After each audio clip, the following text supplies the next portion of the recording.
Hello बच्चों, कैसे हो?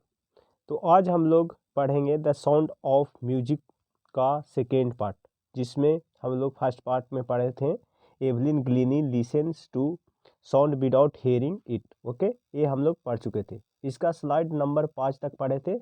आज हम लोग स्टार्ट करेंगे स्लाइड नंबर 6। तो आप लोग ध्यान से देखना, मज़ा आने वाला है। तो चलो स्टार्ट करते हैं।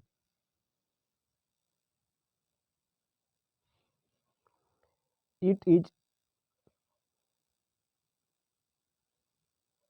It is It is intriguing to watch Evelyn function so effortlessly without hearing। यह बहुत क्यूरियस था देखकर कि एवलिन का जो फंक्शन था वो विदाउट विदाउट एफर्टलेसली, वो बिना सुने हुए अपनी काम आराम से कर रही थी, बिना एफर्ट लगाई हुई कर रही थी। जैसे मानो कि उसको कुछ भी नहीं है, वो आराम से सुन सकती है, ऐसा बिहेव करके अपने काम को आसानी तरीक़ा से करती थी। In our two in our two hour discussions she never miss a word. जो इसको रिपोर्टर जो है, ठीक है, इंटरव्यू ले रहा है, वो बोल रहा है कि मेरा 2 घंटा डिस्कशन के बाद एवलिन ऐसा कभी नहीं की कि वो एक भी वर्ड मिस की हो बोलने में, गलत की हो बोलने में, वो कहना चाह रहा है। ठीक है, मेन अब बोल रही है एवलिन, मेन बीथ वस कहते हैं वसी bears give me troubles. Evelyn बोल रही है कि जो इंसान है, ठीक है, जो वसी, जो बहुत ज़्यादा बड़ा बड़ा दाढ़ी मोछ होता है, ठीक है, वो थोड़ा सा मुझे ट्रबल देता है। ट्रबल मतलब थोड़ा सा वो उसको उसका इशारों को देखने में या फिर समझने में उसको मुश्किल होता है। सी लाफ, और उसने हंसी। ठीक है, इट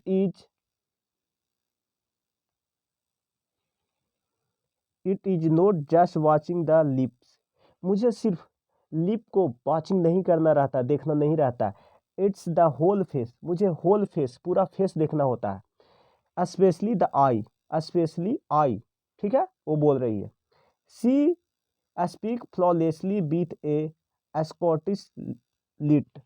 स्कॉटिश लिट मतलब एक लैंग्वेज, वे ऑफ तरीका स्पीकिंग। ठीक है, वो बोल रही कि वो बिना गलती किए हुए स्कॉटिश लिट बोलती है। माई स्पीच इज क्लियर, मेरा स्पीच क्लियर है, क्योंकि बिकॉज आई कुड हियर, मैं सुन सकती हूँ। ठीक है, टिल आई वाज 11, मैंने जब तक सुना जब मैं 11 वर्ष की थी।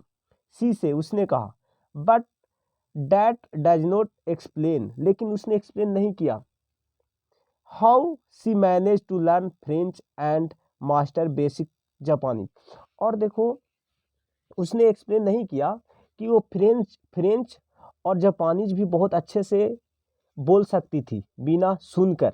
ठीक है, क्योंकि हम लोग जानते हैं कि उसका जो हेयरिंग पावर था वो बहुत कम गया था, नहीं के बराबर था, लेकिन फिर भी फ्रेंच एंड जापानीज में मास्टर थी। ठीक है, अच्छा से इस लैंग्वेज को जानती थी और बोलती थी।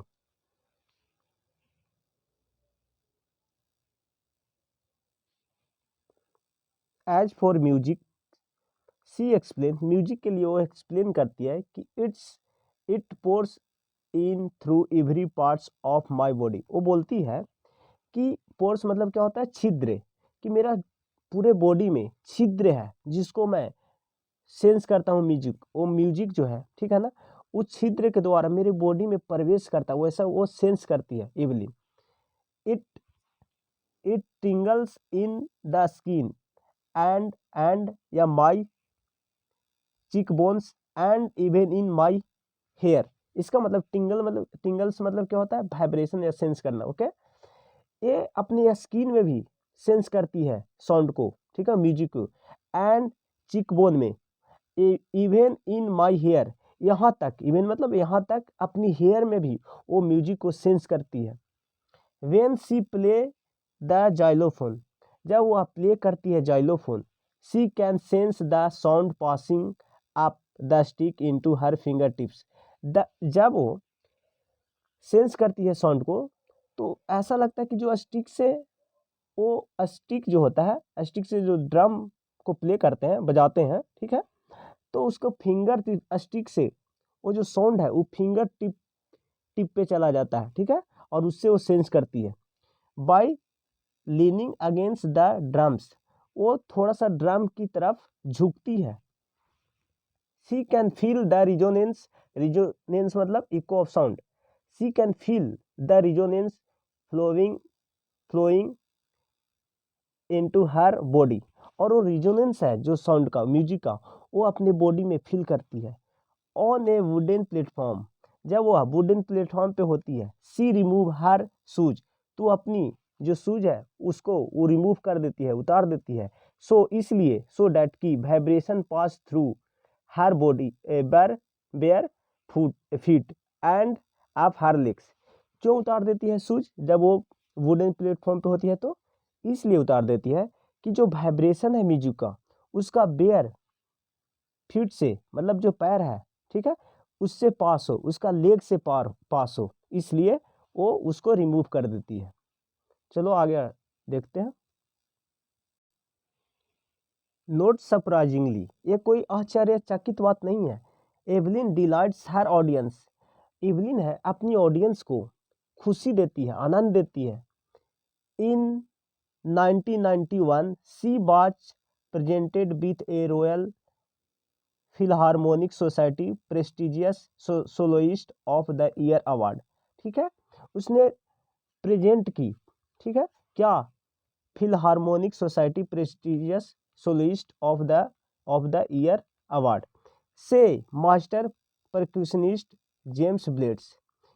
देखो, मास्टर परक्यूशनिस्ट जेम्स ब्लेड्स बोलते हैं, कहते हैं कि गॉड में have taken her hearing, God ने उसका आवाज़ ले ली है, हियरिंग ले ली है, लेकिन but he has given her back something extraordinary, लेकिन भगवान ने, ठीक है, भगवान ने उसको एक स्पेशल एक्स्ट्राऑर्डिनरी कुछ दिया है वापस, वो बोलना चाह रहा है, ठीक है।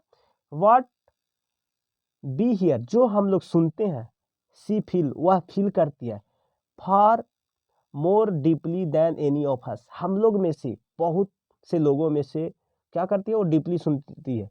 क्या होता है, कोई कि नॉर्मल कुछ सुना लेकिन वो उसको फील नहीं कर पाता, ठीक है, डीप फील नहीं कर सकता। हम लोग के हियरिंग पावर है फिर भी, लेकिन इसके पास हियरिंग पावर नहीं है, फिर भी ये म्यूजिक को बहुत मोर डीपली फील करती है, बहुत ज़्यादा फील करती है।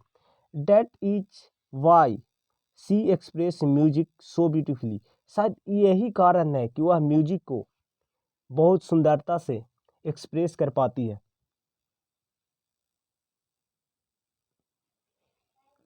एवलिन कन्फेसेस दैट किसी is something of A workaholic, workaholic किसको बोलते हैं? जो लेजी नहीं हो, जो वर्क करना चाहता है, ठीक है, उसको बोलते हैं। I have just go to work, मुझे सिर्फ वर्क चाहिए, often harder than classical musician, और हम लोग ये जानते हैं कि जितना ज़्यादा हार्ड करेंगे वर्क, ओके, वर्क हार्ड करेंगे, लेकिन हम लोग ये भी जानते हैं कि द रिवार्ड्स आर इनॉर्मस, जितना ज़्यादा वर्क हार्ड करेंगे, ठीक है, हार्ड वर्क करेंगे, उतना बड़ा हम लोग का रिवार्ड भी होगा, ओके, रिवार्ड्स भी होगा। इनॉर्मस मतलब बड़ा, ठीक है। Apart from the regular concerts, मतलब कि रेगुलर कंसर्ट्स मतलब क्या होता है? जो परफॉर्मेंस जिस रंग मंच पे दिया जाता है उसको बोलते हैं, ठीक है। तो रेगुलर परफॉर्मेंस करने के बाद भी, उससे हटकर, ठीक है ना, Evelyn also gives free concerts in prisons and hospital, और जो एवलिन थी, रेगुलर कंसर्ट्स तो करती ही थी, उसके अलावा भी फ्री में कंसर्ट्स देती थी। कहाँ पे?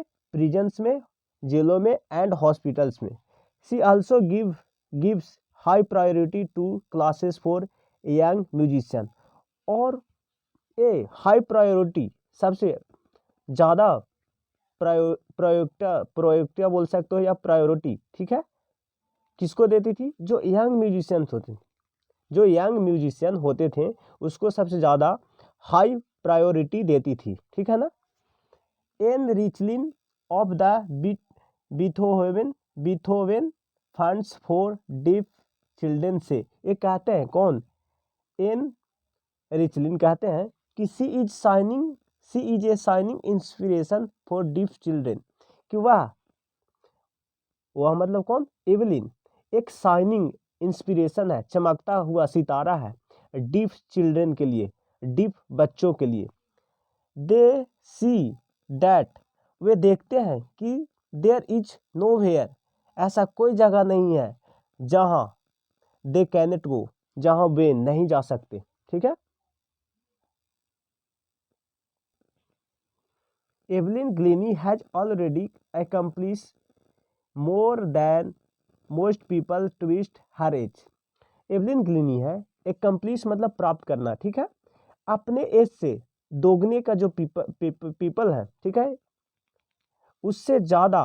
जैसे मान लो कि एवलिन अभी 15 का है, तो 15 से दोगुना कितना, 30 हो गया, 30। तो 30 का एज के लोग जितना प्राप्त नहीं कर पाए हैं, एक्म्प्लिश नहीं कर पाए, उससे ज़्यादा एवलिन एक्म्प्लिश की है। ठीक है। She has brought percussions to the front of orchestra. जो परक्यूशंस है, एक इंस्ट्रूमेंट है, ठीक है, उसको ए क्या फ्रंट पे लाई है, ठीक है ना, ऑर्केस्ट्रा में फ्रंट पे लाई है। एंड डोमेंस्ट्रेट मतलब दिखाना, ठीक है, और दिखाई है कि it can be very moving, और ये फास्ट है, फास्ट हो सकता है। She has given inspiration to those who are handicap, और वह इंस्पिरेशन दी है उन लोगों को जो हैंडीकैप है, हैंडीकैप मतलब जो विकलांग है। ठीक है।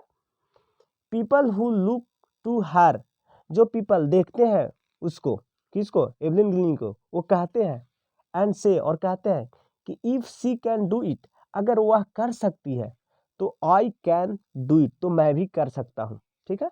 एंड नोट द लास्ट, और ये छोटा नहीं है, she has given enormous pleasure to millions, और एवलिन ग्लीनी ने इनॉर्मस में बहुत ज़्यादा प्लेजर दी है मिलियंस पीपल को। तो ये था स्टोरी। इसका राइटर कौन है, डेबोरा कॉली। ठीक है। तो ये है, और ये लास्ट था इसका पार्ट 2। और माफ़ करना अगर हेजिटेशन हो तो, ठीक है, थोड़ा सा तो दिक्कत होता ही है, क्योंकि मेरा ये 2-4 वीडियो है, तो बाकी हम इम्प्रूवमेंट करने का सोच रहे हैं, होगा धीरे धीरे। तो थैंक यू फॉर, और अगर आप सजेशन देना चाहते हो तो दे सकते हो। ठीक है। Thank you very much.